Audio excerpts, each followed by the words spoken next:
F-I-S-T, com o Sylvester Stallone, antes dele ser o Rambo, antes dele ser o Rock. Ou então peçam um filme chamado Hoffa, H-O-F-F-A, com Jack Nicholson. Os dois filmes tratam do mesmo problema. O que os caminhoneiros fizeram nos Estados Unidos na década de 60.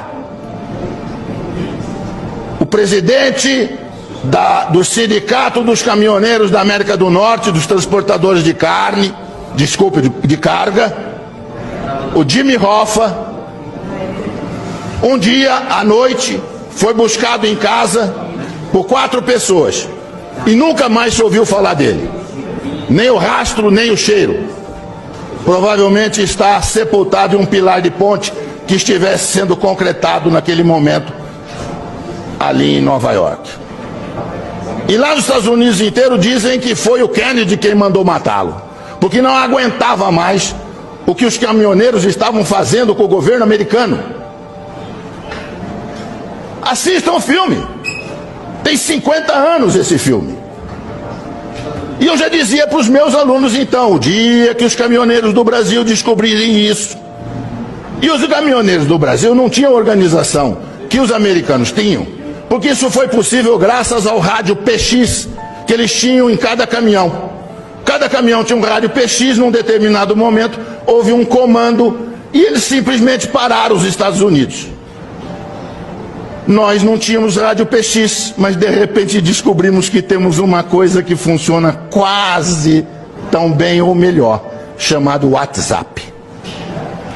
Os senhores não fazem ideia do que o WhatsApp vai fazer daqui para frente.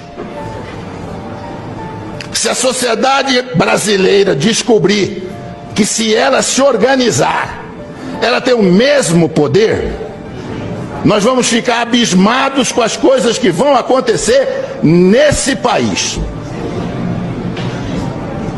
Eu estava nos Estados Unidos em 1976, estudando, e eu frequentava um supermercado que ficava pertinho do apartamento onde eu morava, e lá eu comprava café brasileiro, café cacique. Pois um dia eu cheguei no supermercado, havia uma placa na prateleira onde estava o café, cheio de latinha de café cacique, e a placa dizia assim: não compre café brasileiro. E eu fiquei surpreso, eu falei, se o proprietário não quer vender café brasileiro, é só tirar da prateleira. E aí eu fiquei sabendo que era uma entidade de organização civil, de defesa dos trabalhadores da indústria de calçado dos Estados Unidos, de calçado, que tinham colocado aqueles cartazes em todos os supermercados nos Estados Unidos.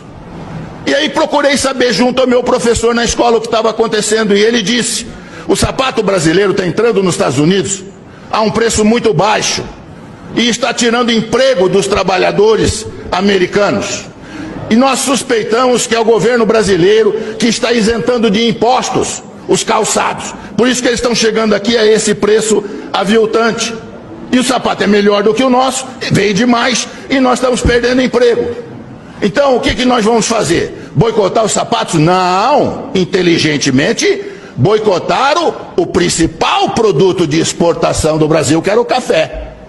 E puseram a tabuleta: não compre café brasileiro. Aí perguntei ao professor, mas por que o dono do supermercado deixa colocar no supermercado dele um cartaz desse que prejudica ele? Ele disse: porque se ele não deixar, eles vão boicotar o supermercado inteiro. Eles vão ficar na porta do supermercado com placas avisando que ali tem gente contra os interesses dos trabalhadores americanos. Isso chama-se organização da sociedade civil. A Coca-Cola mudou nos Estados Unidos a fórmula da Coca-Cola, botando um pouco mais de açúcar na fórmula. Surgiu uma coisa que ninguém sabia que existia: a Sociedade Americana dos Bebedores de Coca-Cola sabor tradicional. E boicotaram a Coca-Cola, que foi obrigada a recuar e voltar a fabricar Coca-Cola na fórmula antiga. Isso chama-se organização da sociedade civil. A hora que nós descobrimos isso aqui no Brasil, nós vamos ver o que vai acontecer aqui. Se nós tivéssemos a aqui, ao invés de presidencialismo, parlamentarismo, o senhor sabe o que teria acontecido essa semana que passou? Tinha caído o governo. Na Itália, o primeiro-ministro foi escolhido há uma semana, já caiu. O governo cai no momento em que não tem o apoio do povo.